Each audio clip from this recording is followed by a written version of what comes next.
എല്ലാവർക്കും നമസ്കാരം.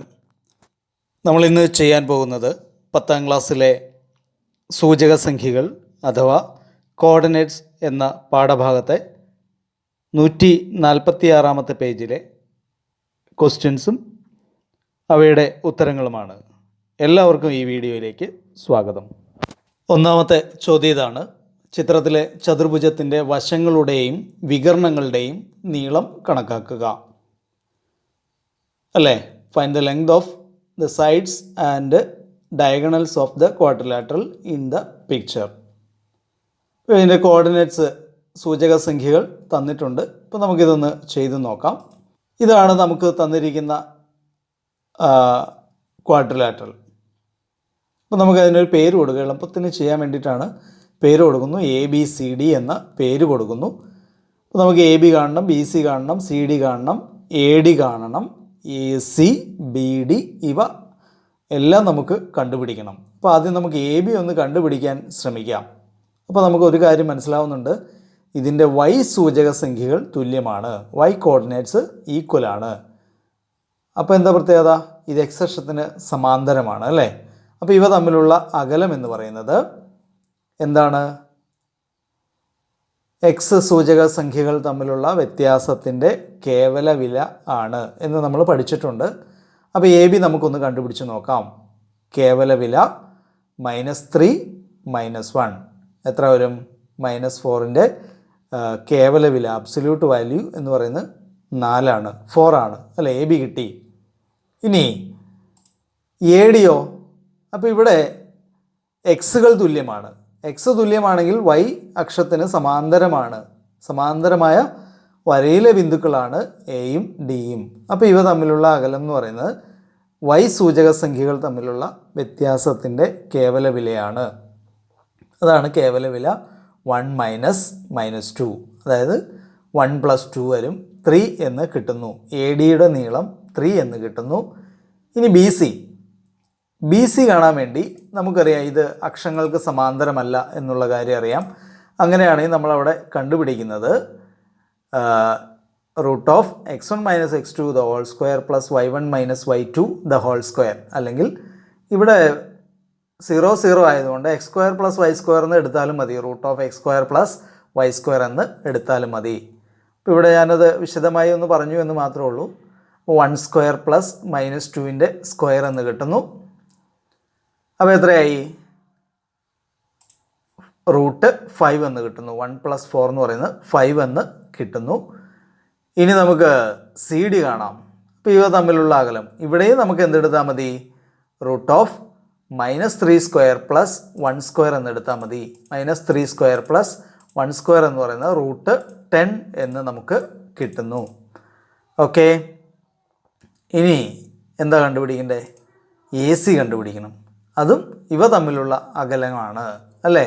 എന്ന് പറയുന്നത് -3² + -2² -3² + -3² ഇപ്പോൾ 9 4 13 √13 എന്ന് നമുക്ക് കിട്ടും. √13 ACയുടെ വില √13 ആണ്. ഇനി എന്തും കൂടെ കാണണം, BD എന്ന അകലം കൂടി നമുക്ക് കാണണം. BD എന്ന വികരണത്തിൻ്റെ നീളം നമുക്ക് കാണാം. അതിനുവേണ്ടി √(-3 -1 the whole square plus 1 -2 the whole square.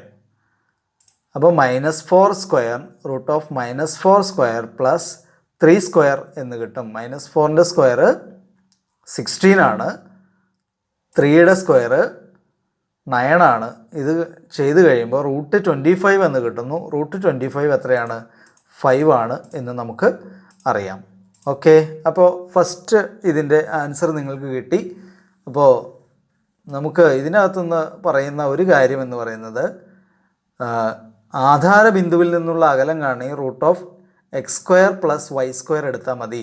ഇതാണ് പൊതുവെയുള്ള ഫോർമുല എങ്കിലും നമ്മൾ √(x² + y² എടുത്താൽ മതി. ഓക്കെ, നമുക്ക് അടുത്ത ചോദ്യത്തിലേക്ക് കടക്കാം. രണ്ടാമത്തെ ചോദ്യം ഇതാണ്: 2 1 3 4 -3 6 എന്നീ ബിന്ദുക്കൾ യോജിപ്പിച്ചാൽ ഒരു മട്ടത്രികോണം കിട്ടുമെന്ന് തെളിയിക്കുക. Prove that by joining the points 2 1 3 4 -3 6 we get a right triangle. ഈ റൈറ്റ് ട്രയാങ്കിൾ എന്ന് പറയുമ്പോൾ എന്താണ് നിങ്ങളുടെ മനസ്സിലേക്ക് പെട്ടെന്ന് ഓടി വരുന്നത്? പൈതഗോറസ് സിദ്ധാന്തം ഓടി വരുന്നുണ്ട് അല്ലേ? അപ്പോൾ പൈതഗോറസ് സിദ്ധാന്തത്തിൽ എന്താണ് പ്രത്യേകത?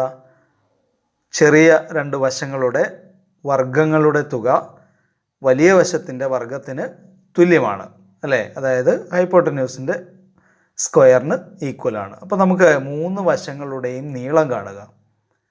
അപ്പോൾ അതിനു വേണ്ടി ഞാൻ ഈ ബിന്ദുക്കളെ 2 1 ബി 3 4 സി -3 6 എന്നിങ്ങനെ എടുത്തു. എളുപ്പത്തിന് വേണ്ടിയിട്ടാണ് ഇങ്ങനെ ചെയ്യുന്നത്. അപ്പോൾ നമുക്ക് എ ബി കാണണം, ബി സി കാണണം, എ സി കാണണം. അപ്പോൾ നമുക്ക് പൈതഗോറസ് സിദ്ധാന്തമാണ് ഉപയോഗിക്കേണ്ടത്. അപ്പോൾ അതിനുവേണ്ടി എ ബി കാണുന്നതിന് പകരം A B square, B C square, A C square നമുക്ക് ഒന്ന് കണ്ടുപിടിച്ച് നോക്കാം. അപ്പോൾ ആ റൂട്ട് കാണേണ്ട ആവശ്യമില്ല. അപ്പോൾ നമുക്ക് എ ബി സ്ക്വയർ ഒന്ന് കാണാം. 3 - 2 the whole square plus 4 - 1 the whole square അല്ലേ? എ ബി ആണെങ്കിൽ റൂട്ട് ഓഫ് എന്ന് വരും, എ ബി സ്ക്വയർ ആണെങ്കിൽ റൂട്ട് ഉണ്ടാവില്ല. ശരിയല്ലേ? 3 - 2 എന്ന് പറയുന്നത് 1, 1 സ്ക്വയർ പ്ലസ് 3 സ്ക്വയർ. അപ്പോൾ എത്ര വരും? 1 + 9 = 10 എന്ന് കിട്ടുന്നു. എ ബിയുടെ വർഗം 10 എന്ന് കിട്ടുന്നു. ഇനി നമുക്ക് അടുത്തത് നോക്കാം. B C square. അപ്പോൾ എത്ര വരും?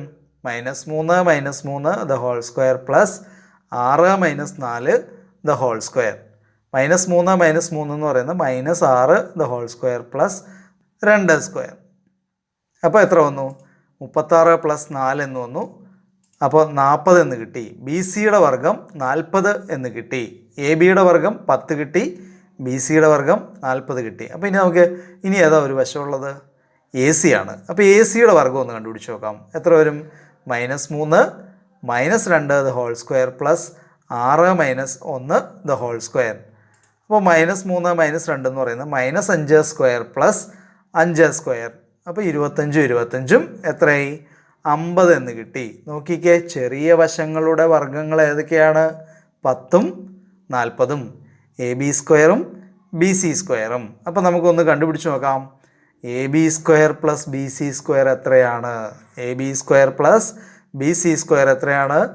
40 10 അല്ലേ? 10ഉം 40ഉം കൂടി കൂട്ടുക എത്രയാണ്? 50 എന്ന് കിട്ടി. ഈ 50 എന്ന് പറയുന്നത് നോക്കിക്കേ, എ സിയുടെ വർഗമല്ലേ? A C square. അപ്പം നമുക്ക് എന്ത് കിട്ടി? ചെറിയ വശങ്ങളുടെ വർഗങ്ങളുടെ തുക വലിയ വശത്തിൻ്റെ വർഗത്തിന് തുല്യമാണ്. അപ്പോൾ ഇതാണ് പൈതഗോറസ് സിദ്ധാന്തം അല്ലേ? അപ്പോൾ ഇത് മട്ടത്രികോണത്തിലാണ് നമുക്ക് പറ്റുള്ളൂ. അപ്പോൾ എ ബി സി എന്ന ത്രികോണം മട്ടത്രികോണമാണ്. തന്നിരിക്കുന്ന ബിന്ദുക്കൾ മട്ടത്രികോണത്തിൻ്റെ മൂലകളാണ് അല്ലേ? ഓക്കെ, നമുക്ക് അടുത്ത കണക്കിലേക്ക് കിടക്കാം. മൂന്നാമത്തെ ചോദ്യം ഇതാണ്. ആധാരബിന്ദു കേന്ദ്രവും ആരം 10ഉമായി ഒരു വൃത്തം വരയ്ക്കുന്നു. സൂചക സംഖ്യകൾ 6 9 5 9 6 8 ആയ ബിന്ദുക്കൾ ഈ വൃത്തത്തിനകത്തോ പുറത്തോ വൃത്തത്തിൽ തന്നെയോ എന്ന് പരിശോധിക്കുക. ഈ വൃത്തത്തിലെ 8 ബിന്ദുക്കളുടെ സൂചക സംഖ്യകൾ എഴുതുക. A circle of radius 10 is drawn with the origin as centre. Check whether each of the points with coordinates 6 9 5 9 6 8 is inside, outside or on the circle. Write the coordinates of 8 points on this circle. മനസ്സിലായല്ലോ? ആധാരബിന്ദു അതായത് ഒറിജിനാണ് ഈ സർക്കിളിൻ്റെ centre അല്ലെങ്കിൽ കേന്ദ്രം. അതായത് ഈ ചോദ്യം ചെയ്യണമെങ്കിൽ ഇങ്ങനെ ഒരു പോയിൻ്റ് ഒ എന്ന് പറയുന്നത് ഒറിജിനാണ്. ഈ വൃത്തത്തിൻ്റെ ആരം 10 ആണ് എന്ന് തന്നിട്ടുണ്ട് അല്ലേ? അപ്പോൾ തന്നിരിക്കുന്ന ബിന്ദുക്കൾ അല്ലേ, ഒറിജിൻ്റെ നമുക്കറിയാം 0 0 ആണ് എന്ന് നമുക്കറിയാം, അതിൻ്റെ സൂചക സംഖ്യകൾ. തന്നിരിക്കുന്ന ബിന്ദുക്കളെ എ 6 9 ബി 5 9 സി 6 8. ഇത് വൃത്തത്തിലാണോ അതിനുള്ളിലാണോ അല്ലെങ്കിൽ വൃത്തത്തിന് വെളിയിലാണോ എന്ന് മനസ്സിലാക്കുന്നത് എങ്ങനെയാണ്? ഈ കേന്ദ്രവുമായി ഈ ഓരോ ബിന്ദുക്കൾക്കുമുള്ള അകലം കണ്ടുപിടിക്കുക അല്ലേ. അകലം കണ്ടുപിടിച്ചിട്ട് അത് 10 ആണെങ്കിൽ അല്ലേ, ഇവിടുന്ന് 10 അകലെയുള്ള എല്ലാ ബിന്ദുക്കളും വൃത്തത്തിലാണ്. 10ൽ കുറവാണെങ്കിൽ വൃത്തത്തിൻ്റെ ഉള്ളിലാണ്, 10ൽ കൂടുതലാണെങ്കിൽ വൃത്തത്തിൻ്റെ വെളിയിലാണ്. ആ ഒരു ഐഡിയ ആണ് നമ്മൾ ഇവിടെ ഉപയോഗിക്കുന്നത്. അപ്പോൾ നമുക്ക് ഓരോ അകലവും നമുക്ക് ഒന്ന് കണ്ടുപിടിച്ച് നോക്കാം. OA ഒന്ന് കണ്ടുപിടിച്ച് നോക്കാം. നമുക്കറിയാം ആധാരബിന്ദുവിൽ നിന്നുള്ള അകലം എന്ന് പറയുന്നത് √(x² + y² ആണ് അല്ലേ. 6² + 9² 36 + 81 √(36 + 81) √117 എന്ന് കിട്ടുന്നു. ഈ 10 എന്ന് പറയുന്നത് √100 ആണ് അല്ലേ. OA എന്ന് പറയുന്നത് നീളം എത്ര കിട്ടിയ √117 ആണ് കിട്ടിയത്. അപ്പോൾ √117 എന്ന് പറയുന്നത് 10നേക്കാൾ കൂടുതലാണ്. അപ്പോൾ OA എന്ന അകലം 10നേക്കാൾ കൂടുതലാണ്. അപ്പോൾ A എന്ന ബിന്ദു എവിടെയാണ്? വൃത്തത്തിൻ്റെ വെളിയിലാണ്. 6, 9 എന്ന ബിന്ദു വൃത്തത്തിൻ്റെ വെളിയിലാണ്. അപ്പോൾ ഇനി ബിയുടെ സ്ഥാനം നമുക്ക് നോക്കാം. അതിനുവേണ്ടി നമ്മൾ എന്ത് കണ്ടുപിടിക്കും? OB കണ്ടുപിടിക്കും. √5² + 9². അപ്പോൾ 25 + 81 എന്ന് കിട്ടുന്നു. ഇത് കൂട്ടിക്കഴിയുമ്പോൾ നമുക്ക് കിട്ടുന്നത് 106 ആണ്. 106. ഈ 106 എന്ന് പറയുന്നത് 10നേക്കാൾ കൂടുതലാണ് അല്ലേ. √106 എന്ന് പറയുന്നത് 10നേക്കാൾ കൂടുതലാണ്. അപ്പോൾ അകലം 10നേക്കാൾ കൂടുതലായി. അപ്പോൾ ഈ ബി എന്ന ബിന്ദുവും വൃത്തത്തിൻ്റെ വെളിയിലാണ് എന്ന് നമുക്ക് മനസ്സിലാക്കാൻ സാധിക്കുന്നു അല്ലേ. ഇനി ഒരു ബിന്ദുവും കൂടിയുണ്ട്, സി. സി എന്ന് പറയുമ്പോൾ OC നമുക്കൊന്ന് കണ്ടുപിടിച്ചാൽ OC നമുക്കൊന്ന് കണ്ടുപിടിച്ച് നോക്കാം. √6² + 8², 36 + 64 √100 എന്ന് കിട്ടുന്നു. അത് 10 ആണ്. അപ്പോൾ Oയിൽ നിന്ന് സിയിലേക്കുള്ള അകലം 10 ആണ്. അപ്പോൾ കേന്ദ്രത്തിൽ നിന്ന് 10 യൂണിറ്റ് അകലെയുള്ള അല്ലെങ്കിൽ 10 അകലെയുള്ള എല്ലാ ബിന്ദുക്കളും വൃത്തത്തിലാണ്. അപ്പോൾ സി എവിടെയായി? വൃത്തത്തിലായി. അപ്പോൾ നമുക്ക് ഇനി കണ്ടുപിടിക്കേണ്ടത് 8 ബിന്ദുക്കളുടെ സൂചക സംഖ്യകൾ, കോർഡിനേറ്റ്സ് കണ്ടുപിടിക്കാനാണ് പറഞ്ഞത്. അപ്പോൾ √(x² + y²) 10 കിട്ടുന്ന സംഖ്യകൾ നോക്കിയാൽ മതി അല്ലേ. 10 കിട്ടണമെങ്കിൽ നമുക്ക് 6ഉം 8ഉം എടുത്താൽ മതി അല്ലേ. പൈതഗോറിയൻ ട്രിപ്ലറ്റ് വെച്ചിട്ട് 6ഉം 8ഉം എടുക്കുക. അതിൻ്റെ ചിഹ്നങ്ങൾ പരസ്പരം അങ്ങോട്ടും ഇങ്ങോട്ടുമൊക്കെ മാറ്റി കൊടുക്കുക. 8 6 -8 6 8 - 6 -8 -6 അല്ലേ. 8 ആദ്യം തുടങ്ങുന്ന 4 ബിന്ദുക്കൾ വന്നു. ഇനി 6 ആദ്യം തുടങ്ങുന്ന 4 ബിന്ദുക്കൾ എഴുതാം. 6 - 8 -6 8 -6 -8 6 8. അപ്പോൾ ഇങ്ങനെ നമുക്ക് 8 ബിന്ദുക്കൾ വളരെ ഈസി ആയിട്ട് എഴുതാൻ സാധിക്കും. അപ്പോൾ ഇത് നിങ്ങൾക്ക് മനസ്സിലായല്ലോ. നമുക്ക് അടുത്ത കണക്കിലേക്ക് കടക്കാം. 4ാമത്തെ ചോദ്യം. കേന്ദ്രത്തിൻ്റെ സൂചക സംഖ്യകൾ 1 1ഉം ആരം √2ഉമായ വൃത്തം x അക്ഷത്തെ മുറിച്ചു കിടക്കുന്ന ബിന്ദുക്കളുടെയും y അക്ഷത്തെ മുറിച്ചു കിടക്കുന്ന ബിന്ദുക്കളുടെയും സൂചക സംഖ്യകൾ കണ്ടുപിടിക്കുക. Find the coordinates of the points where a circle of radius √2 centered on the point with coordinates 1 1 cuts the axis. നമുക്കിതിൻ്റെ ആൻസറിലേക്ക് കടക്കാം. ആരം √2 ആണ് എന്ന് പറഞ്ഞിട്ടുണ്ട്. x അക്ഷത്തിലെ ഒരു ബിന്ദുവിനെ നമുക്ക് x0 എന്നെടുക്കുക അല്ലേ. കാരണം x അക്ഷത്തിൽ y സൂചക സംഖ്യ, y കോർഡിനേറ്റ് എന്ന് പറയുന്നത് 0 ആണ്. 1 1 ഇതാണ് വൃത്തത്തിൻ്റെ കേന്ദ്രം അല്ലേ. സെൻറ്റർ എന്ന് പറയുന്നത് 1 1 ആണ്. ഇതും x0 ഇത് തമ്മിലുള്ള അകലം എന്ന് പറയുന്നത് √2 ആണ്. അപ്പോൾ നമുക്ക് അകലത്തിൻ്റെ ആ സൂത്രവാക്യം ഉപയോഗിച്ചിട്ട് x - 1² + 1² = √2ൻ്റെ സ്ക്വയർ എന്ന് കിട്ടുന്നു. അപ്പോൾ x - 1² എന്ന് പറയുന്നത് √2ൻ്റെ സ്ക്വയർ 2 -1 എന്ന് കിട്ടുന്നു. അപ്പോൾ x - 1² എന്ന് പറയുന്നത് 1 എന്ന് നമുക്ക് കിട്ടുന്നു. 2ൽ നിന്ന് 1 കുറച്ച് കഴിഞ്ഞാൽ 1 ആണല്ലോ.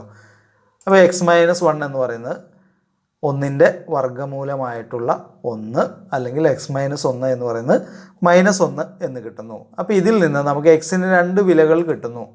x = 1 + 1 2 അല്ലെങ്കിൽ x = -1 + 1 0. അപ്പോൾ പോയിൻറ്റ്സ് എന്ന് പറയുന്നത് ഏതൊക്കെയായിരിക്കും? എക്സിന് 2 വാല്യൂസ് കിട്ടി, 2ഉം 0ഉം. അപ്പോൾ 2 0 0 0. ഇതുപോലെ തന്നെ നമുക്ക് y അക്ഷത്തിലെ ബിന്ദുക്കളും കണ്ടുപിടിക്കാം. അപ്പോൾ അത് നിങ്ങൾ സ്വയം ഒന്ന് ചെയ്തു നോക്കുക. എന്നിട്ട് ഇതുപോലെയാണോ കിട്ടുന്നത് എന്നും കൂടി ഒന്ന് നോക്കുക. അപ്പോൾ y അക്ഷത്തിലെ ബിന്ദു, y അക്ഷത്തിൽ x കോർഡിനേറ്റ് എന്ന് പറയുന്നത് 0 ആണ്, x സൂചക സംഖ്യ എന്ന് പറയുന്നത് 0 ആണ്. അപ്പോൾ നമുക്ക് ഈ ബിന്ദുവിനെ 0y എന്ന് എടുക്കാം. അപ്പോൾ 1 1 0y ഇവ തമ്മിലുള്ള അകലവും √2 തന്നെയാണ്. കാരണം വൃത്തത്തിൻ്റെ ആരം √2 ആണ് എന്ന് തന്നിട്ടുണ്ട്. അപ്പോൾ 0 - 1 the whole square plus y - 1 the whole square എന്ന് പറയുന്നത് √2ൻ്റെ സ്ക്വയർ അല്ലേ? അപ്പോൾ റൂട്ട് എടുക്കുന്നതിന് പകരം നമ്മളങ്ങ് സ്ക്വയർ എടുത്തു. അപ്പോൾ എത്രയായി?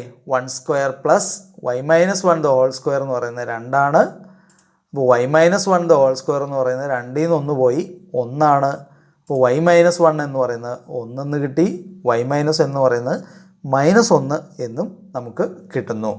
അപ്പോൾ y-യുടെ വില 2 അല്ലെങ്കിൽ y = 0 എന്നുള്ള വില നമുക്ക് കിട്ടുന്നു. അപ്പോൾ y അക്ഷത്തിലെ ബിന്ദുക്കൾ എന്ന് പറയുന്നത് അല്ലേ 0y എന്ന രൂപത്തിലാണ്. അപ്പോൾ 0 0 അല്ലെങ്കിൽ 0 2 ഇത് രണ്ടുമാണ് y അക്ഷത്തിൽ മുറിച്ച് കടക്കുന്ന പോയിൻറ്റ്സ്. ഓക്കെ, നമുക്കടുത്ത കണക്കിലേക്ക് കിടക്കാം.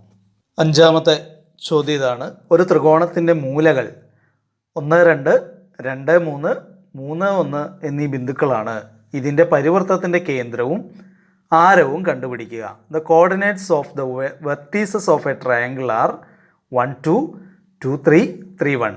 Find the coordinates of the centre of its circumcircle and the circumradius. അപ്പോൾ നമുക്ക് ഇതിൻ്റെ ഉത്തരത്തിലേക്ക് കടക്കാം. ഇതാണ് നമുക്ക് തന്നിരിക്കുന്ന വൃത്തത്തിലെ 2 ബിന്ദുക്കൾ, അല്ല 2 അല്ല 3 ബിന്ദുക്കൾ തന്നിട്ടുണ്ട്. ത്രികോണത്തിൻ്റെ മൂലകളാണ്. അപ്പോൾ കേന്ദ്രം എന്ന് കണ്ടുപിടിക്കണമെങ്കിൽ നമുക്ക് എന്തറിയാം? ഈ പോയിന്റിൽ നിന്ന് ഈ 3 ബിന്ദുക്കളിലേക്കുമുള്ള അകലം തുല്യമാണ്. അപ്പോൾ PXY എന്ന് പറഞ്ഞ് നമ്മൾ ഈ കേന്ദ്രത്തെ എടുത്തു. ABC എന്ന 3 പോയിൻ്റ് ഉണ്ട്. PXY ഇത് വൃത്തത്തിൻ്റെ കേന്ദ്രമാണ്, പരിവൃത്തത്തിൻ്റെ കേന്ദ്രമാണ്, സർക്കം സർക്കിളിൻ്റെ സെൻറ്ററാണ് എന്ന് വിചാരിക്കുക. അങ്ങനെ എടുക്കുകയാണെങ്കിൽ നമുക്ക് PAയും PBയും PCയും തുല്യമാണ്. അല്ലെങ്കിൽ നമുക്ക് മറ്റൊരു രീതിയിൽ പറയാം, PA² = PB² = PC² എന്ന് പറയാം. ശരിയല്ലേ? PAയും PBയും PCയും തുല്യമാണ്. അപ്പോൾ ഇവയുടെ വർഗ്ഗങ്ങളും തുല്യമാണല്ലോ. അങ്ങനെയാണെങ്കിൽ PA² = PB² നിന്ന് നമുക്കൊരു സമവാക്യം ഉണ്ടാക്കി എഴുതാം. PA² = PB². എന്ത് പറയാം? x - 1 the whole square plus y - 2 the whole square = x - 2 the whole square plus y - 3 the whole square. അപ്പോൾ നമ്മളവിടെ x - y the whole square ഒക്കെ ഉപയോഗിച്ചിട്ട് ഇതിനെ എക്സ്പാൻഡ് ചെയ്യുന്നു. x² - 2x + 1 + y² - 4y + 4 = x² - 4x + 4 + y² - 6y + 9.